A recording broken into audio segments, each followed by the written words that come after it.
What if I told you that retiring at 25 is the new 65? Or at least it could be. Today, I'm joined by Cody Berman, who was financially free at age 25. And while he may still work, he puts emphasis on passive income, not active income, giving him the freedom to enjoy his life as he sees fit. I can't wait for you to hear how he did it and see how you can recreate his journey too. Cody, thanks so much for being here. I am so excited about this, Mindy. It has been way too long since we chatted, especially on a recorded mic and sharing the FI wisdom with all these people. I love it. I love it. Okay, Cody, let's go back to the beginning of your financial independence journey. How old were you when you first started thinking, hey, maybe I don't have to work until I'm 65? So I was really fortunate to get thrown into this whole community, into this whole mindset really early on. So when I was 19, I was a sophomore in college. I read The 4-Hour Workweek. My mom handed me that book. She just had an inkling that I would like it. So I read it, and my whole world was turned upside down. Before I had read that book, I had always thought of someone being rich or someone being wealthy as someone who made a lot of dollars per hour. You hear of doctors, you hear of lawyers, like, they make $500 per hour, they make $200 per hour, that person's rich. Tim Ferriss, the author of The 4-Hour Workweek, just flipped that whole narrative on his head. And he taught me that your money and time don't have to be linearly related. Like, you don't have to trade your dollars or trade your hours for dollars. You could actually build up these passive income vehicles, whether it's through real estate or the stock market or digital products or business, all these different things. You trade your time, energy, or money for something, build some passive income thing up front, and then you kind of reap the benefit of that thing for years and decades to come. So that was the beginning for me. I love it. What did you do after you got finished with the 4-Hour Workweek? What changes did you make in your life? Brainstormed a million different business ideas. So I actually had two failed businesses I don't talk about too much. I had this idea for a tutoring business. I'd done some tutoring in high school, made decent money. I was going to have like a tutoring empire where I was going to hire my buddies, and I was going to be taking the margin in between what I was charging the clients and what I was paying them. Didn't work out for whatever reason. Maybe I just wasn't motivated enough. I couldn't find enough people who wanted to do it for me. Another idea that I had, still I think it's the best idea ever, it was this company called Sleeveless, and it was a apparel company, but every single piece of clothing didn't have sleeves. So collared shirt, no sleeves. Hoodie, no sleeves. A regular shirt, no sleeves. So I had this like grand plan. I even went and reached out to manufacturers on Alibaba, and they're like, so what do you want for your minimum order quantity? 1,000 or 5,000? And I was like, okay, I'm not doing this. And then I know we've talked about this before in other podcasts in person, is the first one that actually did work was my disc golf company. So I created a disc golf manufacturing company that was that same year after those two failed business ideas. And that was kind of where I got my spark and where I learned, honestly, a lot of the entrepreneurial things that I know today. So achieving FI at such a young age is a huge accomplishment, and we need to celebrate that. Yay, Cody, you're the greatest. And I know that you're the king of the side hustle, which means that your income month to month is pretty varied. What was your yearly income at the beginning of your FI journey, and did it evolve at all? Yes. So the beginning of my FI journey, so I was 19 when I discovered the 4-Hour Workweek, and then that kind of led me down the rabbit hole of Mr. Money Mustache and the Mad Fientist and you guys, Mr. 1500, and just this whole world. That's why we met at Camp FI 2018 back in January 2018. I was 21 years old. I really started making actual money though. So I was in college at that time when I graduated college. So that first year out of college, 2018, I think I ended the year making $44,000 or something like that. Because I started work in July and worked till the end of the year. I was working a corporate banking job. And yeah, so that was that first year. I made like $44,000. Okay. And then as you got farther into your passive income, like you didn't have just a job and one passive income stream. What was the height of your income before you decided that you were officially financially independent? Probably almost $400,000. The tax return on that year was like... In a year? Yeah. So I definitely want to put a heavy emphasis on, it is extremely important if you want to hit FI really, really early. The gap between your income and your expenses has to be astronomical.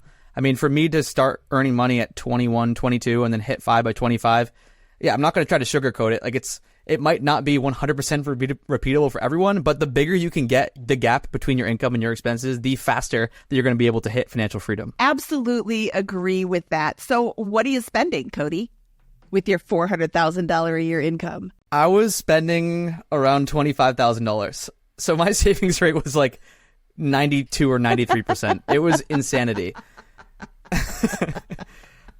From 22 to 25, I did not upgrade my lifestyle whatsoever. When I was 26, I did a little bit once I quote unquote hit FI, but it was just absolute grind years for me. It was like working all the time, saving as much as I possibly could, and investing the difference. Okay, and to anybody who is watching saying, oh, you can't live on $25,000 a year. Yes, you absolutely can. Now, is he living the most luxurious lifestyle possible? Probably not. With tracking expenses is also, kind of goes hand in hand with removing things that you are not finding joy in, to quote Marie Kondo. So what did you give up when you were on your journey to financial independence? So me and my now wife, then girlfriend, we actually got this advice from, I don't even remember what podcast. I wish I should give proper attribution, but we wrote down the 10 things that we value the most independently on a piece of paper. And then we came together and it was like time with family, time with friends, time with each other, working out, travel,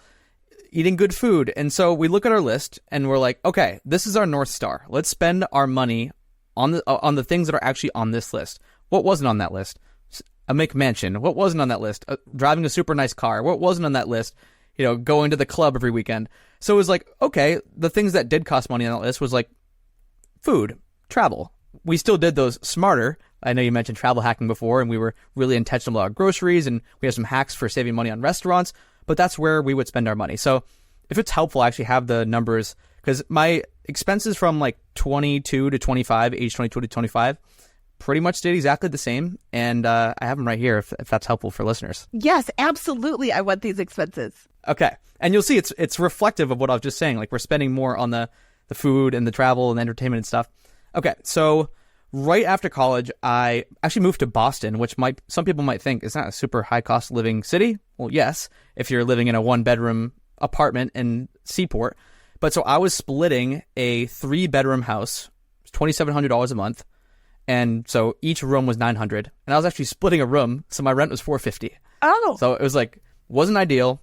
I could literally roll over and touch my buddy in the middle of the night if I wanted to. Like we were that close. Our room was not big, and I did it for a couple of years.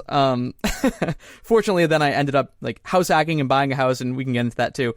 But that I just made it work. Like I didn't have the money for a house hack. I wanted to live in a city. I wanted to experience a big city, but I was doing it for a fraction of the cost by sharing a room with someone. So that was housing, is $450.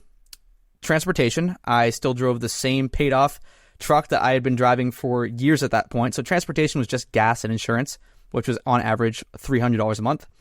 Food, this is groceries plus restaurants, about $500 a month, which may seem, I guess, high or low depending on who you are. This is just me as a single guy. Then like $250 for health insurance. I just got that off the Massachusetts Exchange. And that's actually a big point of contention with a lot of people. A lot of people think once they quit their corporate job, because we can get into that as well. I quit my corporate job 7 months in. I had to go and find my own health insurance. And I'm like, oh man, I've heard so many people talk about like Cobra and it's going to cost $1,000 per month. It was $250 for health and dental. $250. Wasn't too bad at all. Travel and entertainment was on average $300. So this is like concerts, this is going on weekend trips, this is sometimes going on longer trips. And then the last category was about $200 in miscellaneous, which was just like random stuff, whether it was tech or clothes or just something that didn't fit in all these other expense categories. So $2,000 a month or $24,000 a year. So that's where that number comes from. What is the phrase, live like no one else now so you can live like no one else later? I love that. I'm sure you got people saying, oh, Cody, why are you so cheap? Did you ever hear people say that? All the time, because I had a pretty high-powered corporate banking job, like right out of the gate, right out of college. I was making $80,000 a year.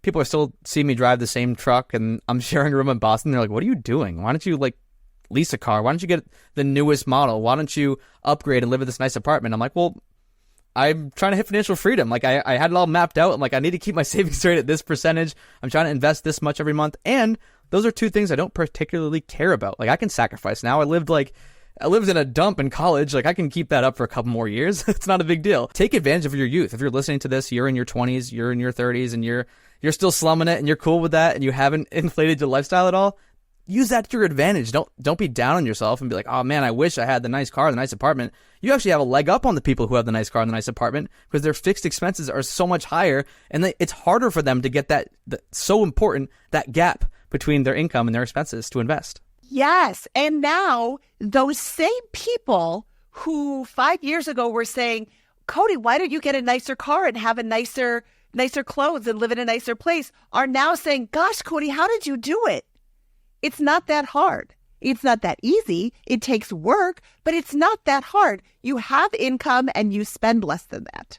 That's how you get to financial freedom. I just don't want to pretend that I didn't get lucky, because during this time, this is one number I actually didn't have written down, but I think it was 2019, the stock market returned like 27% or 30% or something. So I'm plowing all of this extra money into the stock market that's just going berserk. Like, I definitely got lucky, like right place, right time. But like you said, it's the fundamentals. I just want people to, a lot of people hear my story and they're like, that's not repeatable. He got lucky. It's like, of course I got lucky. But I know you like this phrase. I've heard Scott use this phrase in your podcast before. I like to increase my surface area of luck. The bigger that I could get the gap between my income and expenses, the more things that I could try with entrepreneurship, the more people I met, the more my surface area of luck expanded. So yes, of course I got luckier because I had more surface area of luck. I had more ways to take advantage of these opportunities as they came my way. Yeah, but also you took advantage of the opportunities. Let's talk about investing. Where are you putting this money, Cody? For the first couple of years, so 2018, 2019, and most of 2020, all of that money was just going into the stock market in different buckets. So I was maxing out my IRA. I was contributing to my work 401k for a little bit and then a solo 401k. So I was using all my tax advantage vehicles, and then I was putting basically the rest into a brokerage account. These are all just in low cost index funds. So basically just like total stock market index fund. I think I had a little bit of like international exposure with an international stock index fund. That was really it. That was really the strategy for the first couple of years. And then I started getting into real estate toward the like Q3 of 2020. Okay. And what sort of real estate are you buying? Long-term rentals. So this is kind of when the whole house hacking thing begun. So sick of living in Boston. I was like, it's too much traffic. There's too many people around. I want to just kind of get back to the suburbs. I'm from central Massachusetts. It was cool living in the big city for a year, but I just wanted to get back to my roots. So I actually started looking back near my hometown in central Mass, and the prices just didn't make any sense. Like, I was looking at the price to rent ratios. I was a huge fan of BiggerPockets, just consuming content all the time.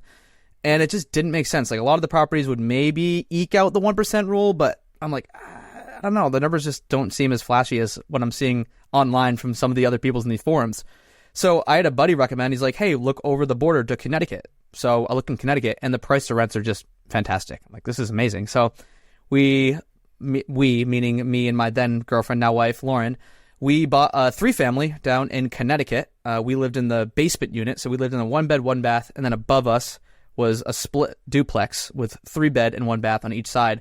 So at that point, my housing went from me paying $450 a month to us actually bringing in $700 a month over all the expenses. It was nuts because we were living in that tiny unit and renting out the larger part of the house. I love that. I think a lot of people think of house hacking as I have to have a roommate, or I have to live in, I bought this duplex that's not equally spaced like this. It's 3 bedrooms. It's still the 1 bedroom. I have to live in the big one. You can live in the small one. You could rent out that whole big one and make even more money. So, Cody, did you have a FI number that you were pursuing? At the start, this is a really good question. At the start, I was going after what I call the traditional nest egg method. So just to rewind, there's 2 main methods to hit FI.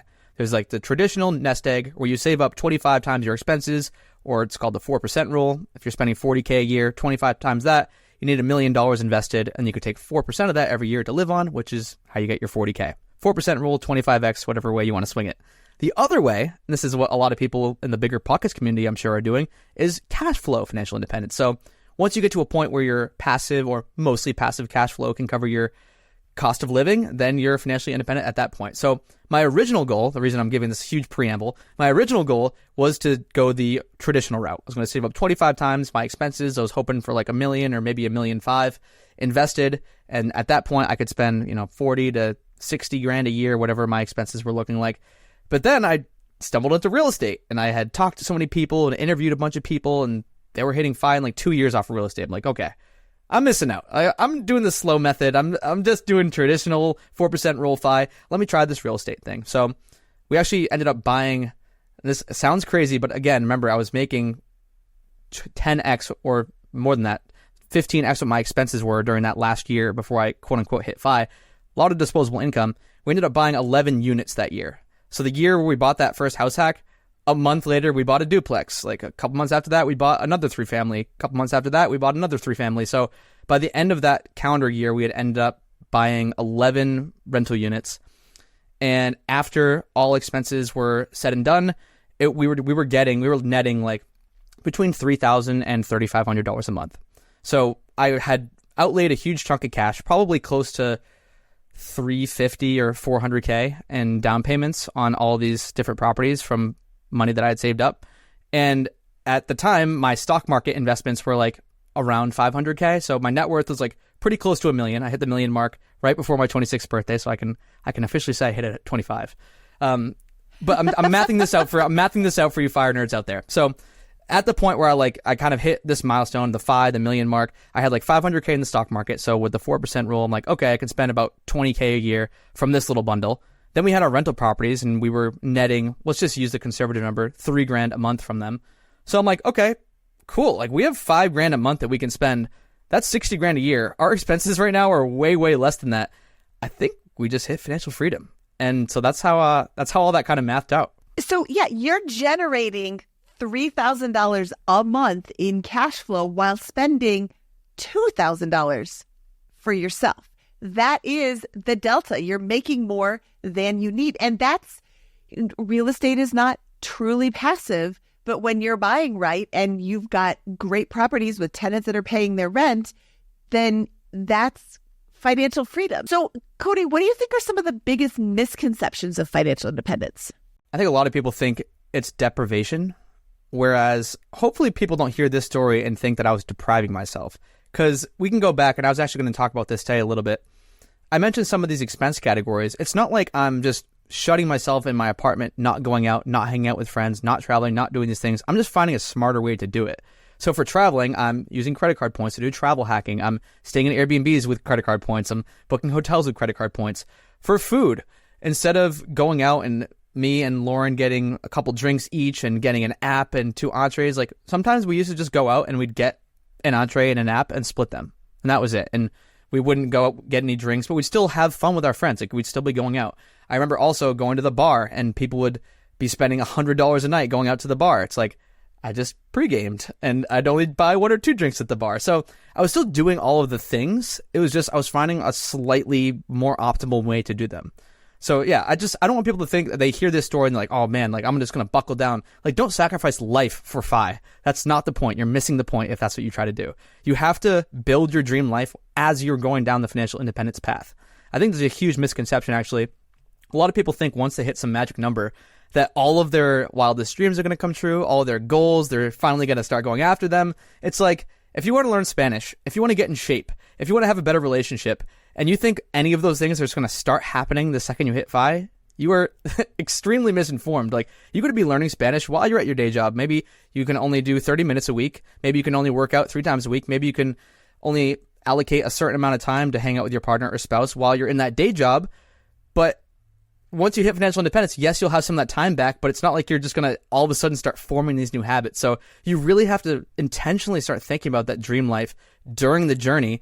And then as you get more money, as you get more FU money, and you can start to take some of your time back and make decisions that benefit you, then you can start to build more. You're like, hey, now I have a little bit more leeway. Now I can allocate some more time to working out. Now I can allocate some more time to learning Spanish. Now I can allocate some more time to the relationship. It's like a linear journey. It's not just like it's not a 1 and a 0 where all of a sudden you hit FI and all these magical things happen. So I see that a lot. People don't know what they're retiring to. They don't have a plan for when they hit that number. Absolutely. I could not underline what you just said enough. I was going to ask you what advice you have for somebody who wants to pursue financial independence, but that just kind of hit it. I mean, I got some more advice if you want. We can pry some more advice out of me, I guess.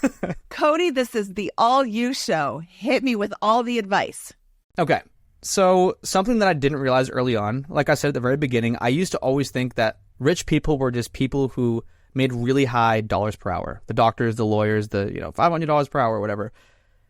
Start focusing all of your time, energy, and money on things that will generate returns for you, whether or not you're working on them down the road. So I know I gave some examples earlier, but real estate is a great example of that. Investing your money in index funds, another good example. Digital products, another good example. If you can become like a passive owner in a small business, another great example. If you don't put your money to work for you, if you just have it sitting in a checking account, if you just have it, sitting on the sidelines, not making money for you somehow, then you're going to be working forever. And it doesn't always have to be money. Like, there's ways where you can actually use other resources. Like I think I mentioned at the beginning with the Tim Ferriss thing, you can invest your time, you can invest your energy.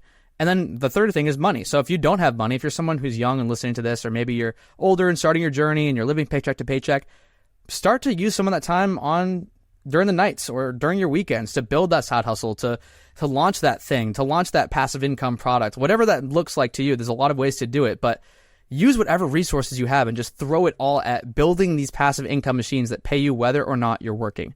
Because once you have this money coming in that comes in regardless of whether or not you're working on it, that is the moment you become financially free. And then you can build your dream life. And you can spend the time doing the things that light you up, doing the things that get you excited every morning. I love that. Oh, Cody, that is a great place to end, except I want people to be able to find you online. So where can people find you to hear more of your amazing ideas? So I have a podcast as well. I'm guessing if you guys are watching this on YouTube, listening via headphone, on your walk, whatever, and you enjoy what I got going on, I have a podcast called The Financial Independence Show, so check me out there. My main business is called Gold City Ventures. We talk about like passive income through digital products, all that fun stuff. And then I guess Instagram too. I like seeing people and connecting with people on social. So at Cody D Berman, pretty much everywhere, but I'm most active on Instagram. Cody, thank you so much for your time today. It is always, always, always such a good time to talk to you. Thank you so much for having me, Mindy. This is always, it's always a blast. It's always a blast every single time. So thank you. All right. If you like this video, please click the thumbs up and don't forget to subscribe to this channel for more inspiring fire videos just like Cody's. This is Mindy Jensen signing off.